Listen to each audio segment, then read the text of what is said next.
pareil, on adapte, il y a un peu de 60.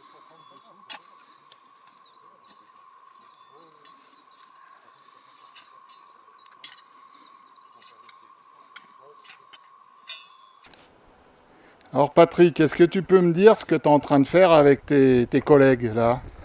Alors on est sur une zone qui a été broyée mécaniquement par une pelle araignée qui était recouverte d'arcos. On a juste conservé les feuillus et puis les résineux. Et maintenant, comme la zone est à nu, on est enfin en train de faire un travail de banquette pour former des collectifs en losange, comme tu peux voir.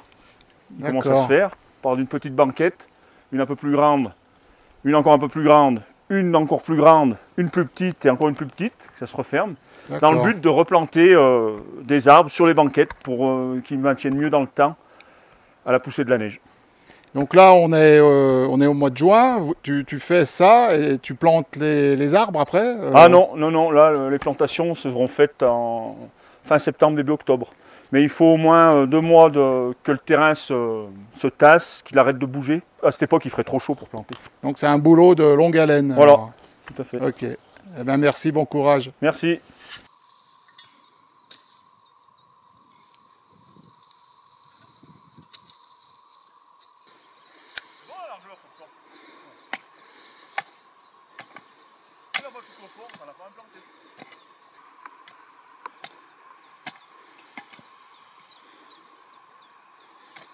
Rodolphe, on a vu tes collègues là qui sont en train de préparer un chantier de plantation. Alors tu peux nous dire où on se trouve là et puis globalement qu'est-ce que tu fais? C'est quoi ton métier quoi? Je suis technicien RTM. RTM c'est quoi? C'est la restauration des terrains en montagne. Ok, d'accord. Une branche de l'ONF. Donc j'ai mon secteur qui est basé sur la Maurienne.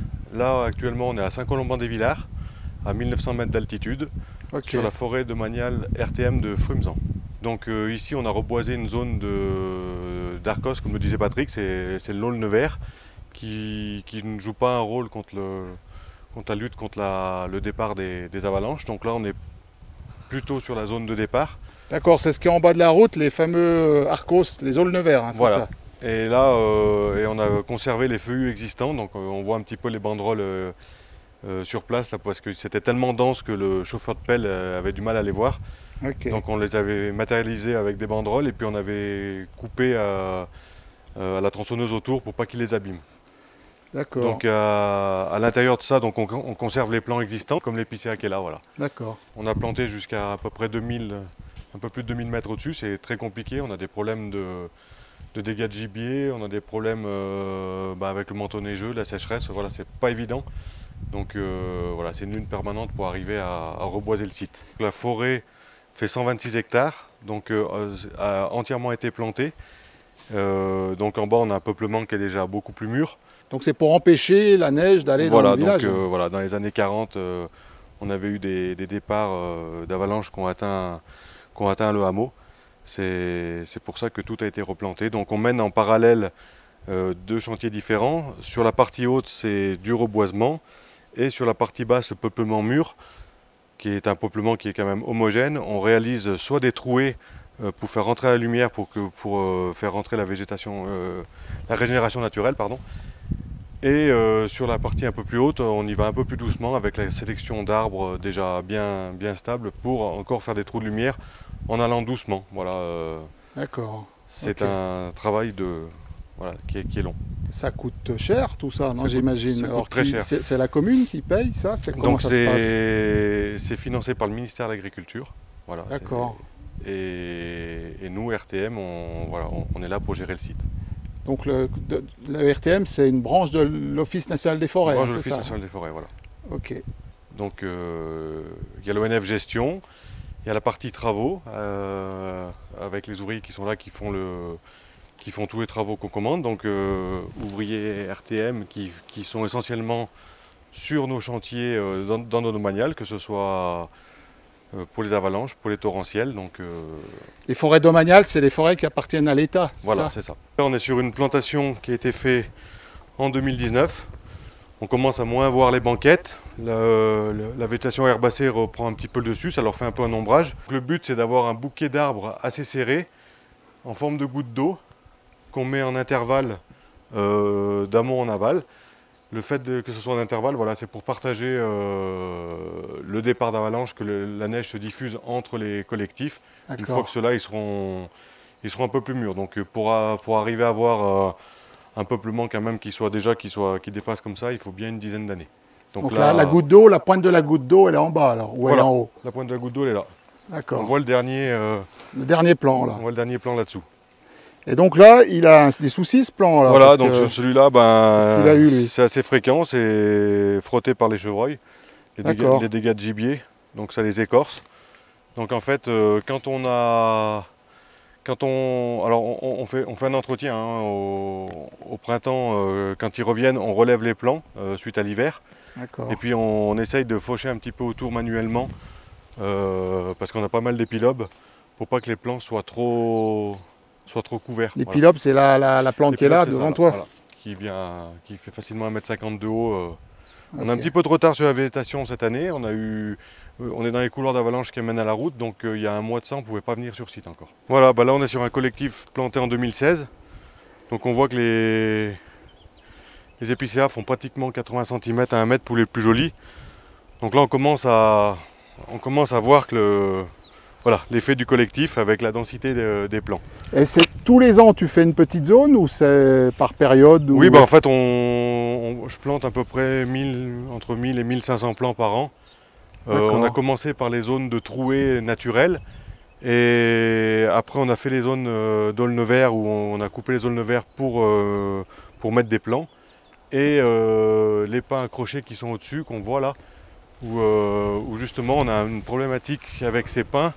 C'est-à-dire qu'avec le poids de la neige, ils n'ont pas joué leur rôle de faire un arbre, mais ils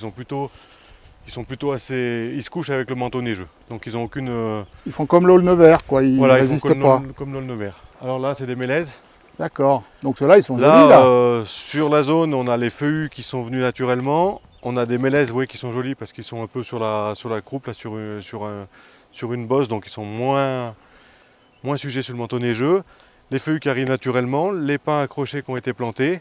Alors là, on a à nouveau avancé, et là on est dans une zone beaucoup plus ancienne, on va dire. Voilà, donc là on est sur des plantations des débuts des années 90, où on voit des filets par avalanche.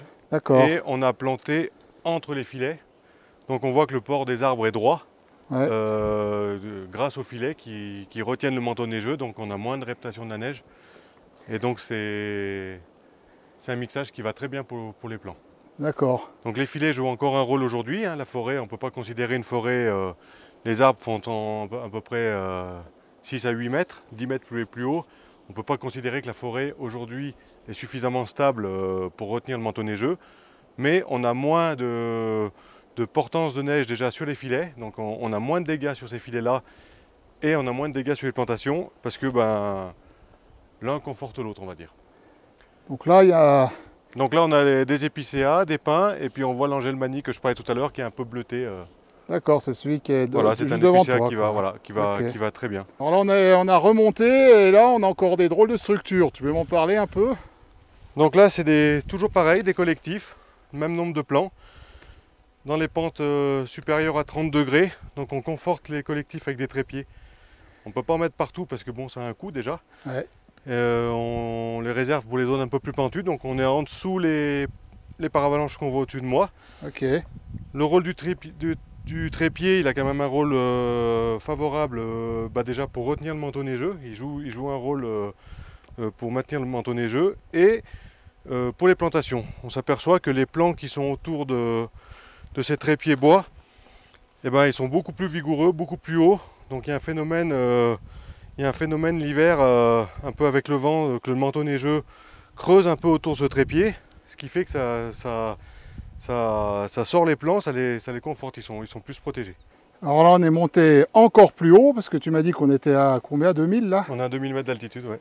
C'est en 2018, on a eu un fort cumul de neige, avec un épisode pluvieux qui a fait une neige très lourde.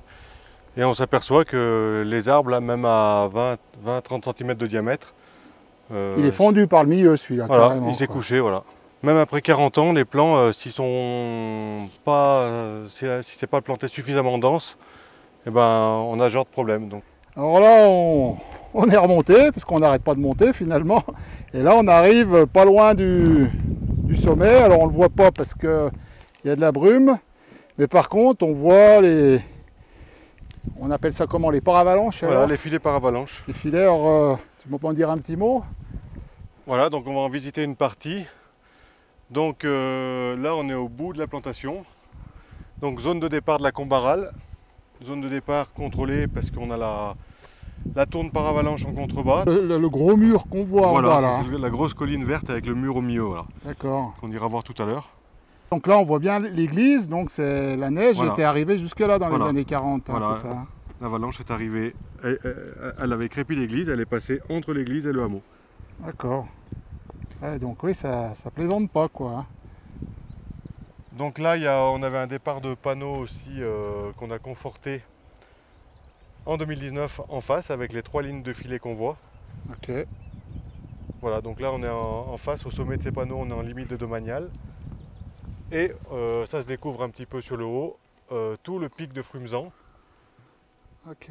Et là-haut, on est à quelle altitude On alors? est à peu près 2400 mètres. Ok. Et donc là, pour avoir une petite idée, il peut y avoir quelle épaisseur de neige alors là, quand c'est... Ah bah là, on a des purges un petit peu dans le couloir. On va dire que les filets du haut, on arrive à les voir durant tout l'hiver. Ceux qui sont dans la combe dessous, on dépasse les 4 mètres de neige. Parfois, ils sont invisibles, quoi. Chaque année, je contrôle tous les filets. Donc l'état des ancrages, des filets. On verra peut-être pas à la caméra, mais j'aperçois quelques blocs là-haut qui sont dans les filets. Voilà, qui sont dans les filets. D'accord. Donc toi, tu contrôles et il faut réparer si... Voilà, je contrôle l'ensemble des ancrages, l'ensemble des filets, la géométrie de la ligne, de façon à ce qu'ils soient opérationnels à l'entrée de l'hiver. Il faut avoir une bonne santé là, parce que tu montes et tu descends quoi, tout le temps. Oui, c'est raide là. On a un super panorama là. Donc là, ce qui est en face de nous, c'est quoi là alors? Donc là, on monte la vallée des Villards. Ouais. Arrivé au sommet, c'est le col du Glandon. D'accord. Donc dans la cuvette enherbée qu'on voit. Ouais. Sur la rive gauche, on va au col de la Croix de Fer, on redescend sur Saint-Sorlin-d'Arve, la vallée de l'Arvan. D'accord. En rive droite, barrage de Grand Maison, on redescend vers l'Ivey-Gavet. Ok. Au fond, c'est l'étendard. Et malheureusement, pris sous les nuages en face de nous, dans la neige au fond, c'est les aiguilles d'Arve qui sont cachées par On les voit pas là.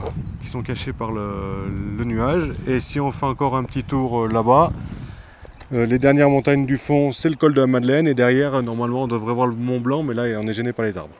Et toi, tu t'occupes de toutes ces forêts là, toute cette Donc là, vallée? c'est tout mon secteur, ouais. D'accord. On est 2 à se partager la vallée de la Maurienne. Donc moi, j'ai la basse Maurienne et mon collègue, il a la haute Maurienne. Ok, donc c'est des forêts domaniales et communales, c'est ça ou... Pour le compte des collectivités, on a un rôle de surveillance en fait en cas d'événement. D'accord. Et oui, on a des forêts domaniales un peu de partout, Ok. avec un tas d'ouvrages torrentiels et pour les avalanches.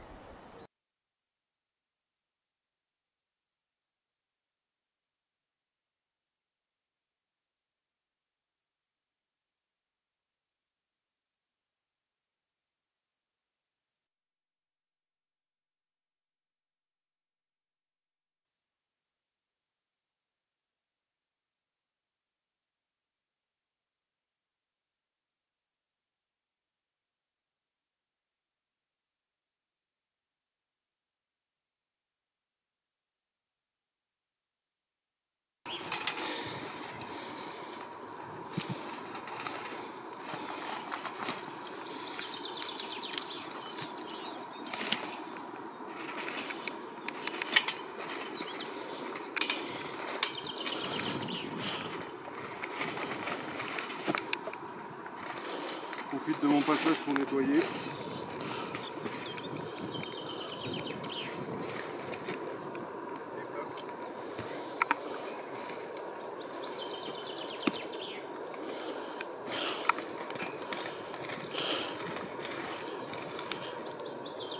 Donc ça déforme pas mal les nappes de filet. C'est un indice dans les visites.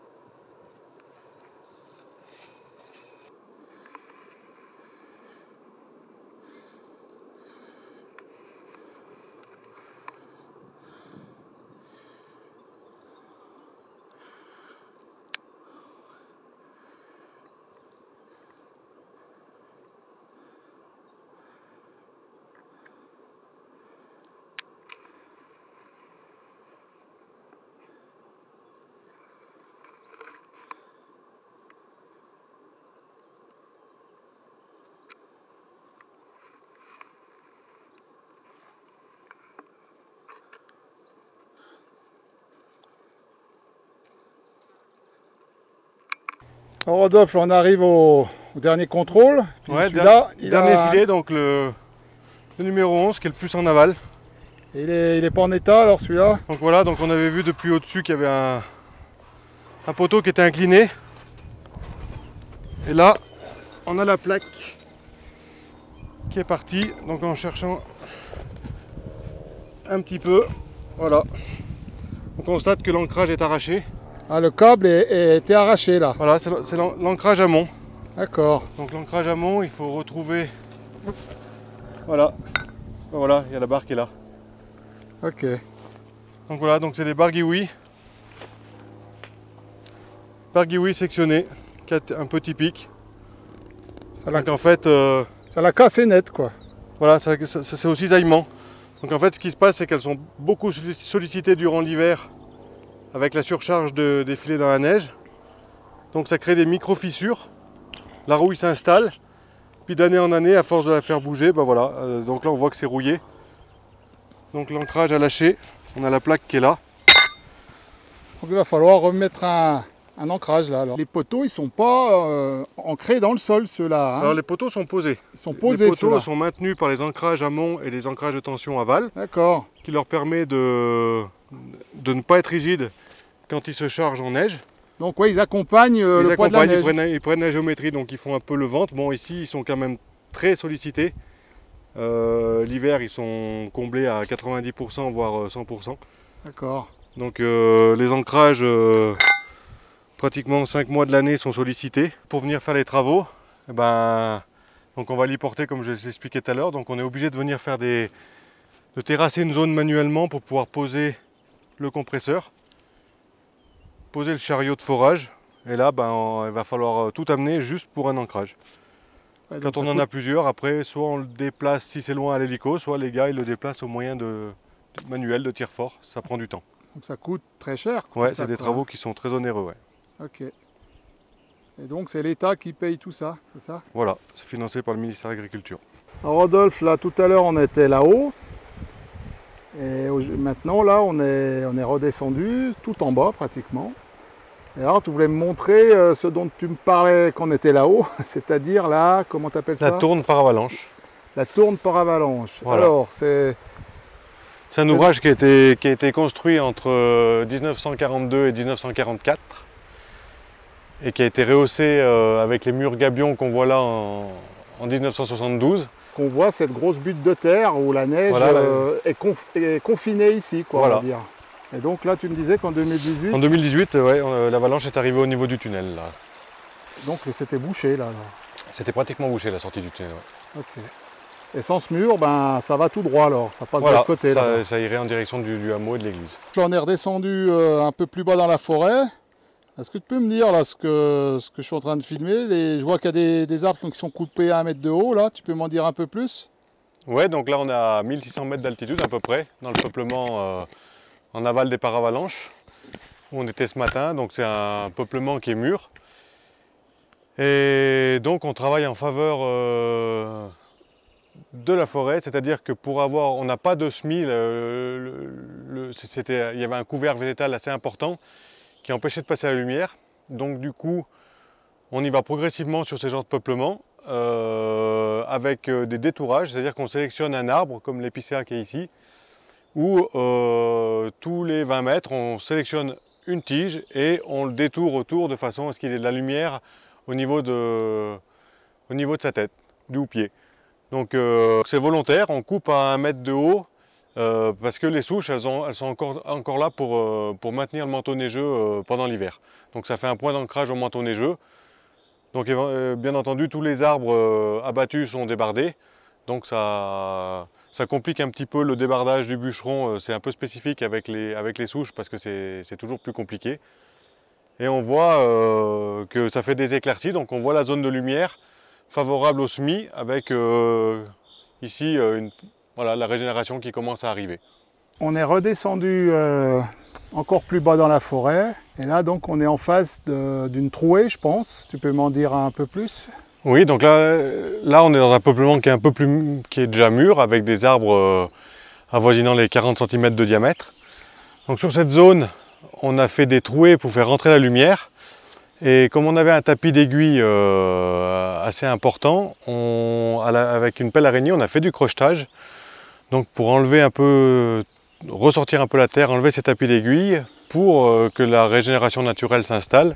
C'est des semis d'épicéa? Voilà, c'est des semis naturels qui se sont implantés suite à nos travaux. Et en même temps, vous avez donc et parallèlement à ça, voilà, on a replanté pour accélérer un peu le processus. Ok. Donc le but, là encore, c'est de renouveler le peuplement. Voilà, c'est dans le but de renouvellement du peuplement. Toujours pour qu'il y ait une forêt, pour empêcher la neige d'arriver au village. Exactement, voilà. De l'autre côté du versant, là, je vois qu'il y a, on dirait que c'est une forêt qui a été plantée aussi, là. C'est quoi exactement? Alors c'est une domaniale aussi, en rive droite du torrent du Glandon qui se situe au pied de la vallée. Donc c'est la forêt domaniale de la Pierre, reboisement après-guerre aussi comme celui-ci, avec des problématiques, il y a un peu moins d'enjeux, il y a moins d'enjeux de l'autre côté. C'est une forêt qui a été plantée pour l'aléa avalanche et torrentiel, et dans lequel on fait aussi quelques travaux dans le boisement, identiques à ceux qu'on a vus là. D'accord, donc les deux versants ont été boisés pour protéger le bas de la vallée. Voilà, c'est ça. Et donc toi, tu poursuis à maintenir l'état boisé voilà. Et à maintenir les structures de protection pour toujours éviter ces problèmes d'avalanche ou de torrent. Voilà, exactement. Ok, très bien. Ben, écoute, je te remercie d'avoir bien voulu participer à la chaîne. Puis je te dis peut-être à l'automne, s'il y a les plantations, on verra si je passe dans le coin. Il y aura les plantations à l'automne. Et ben ciao et à bientôt. Et ben merci, au revoir.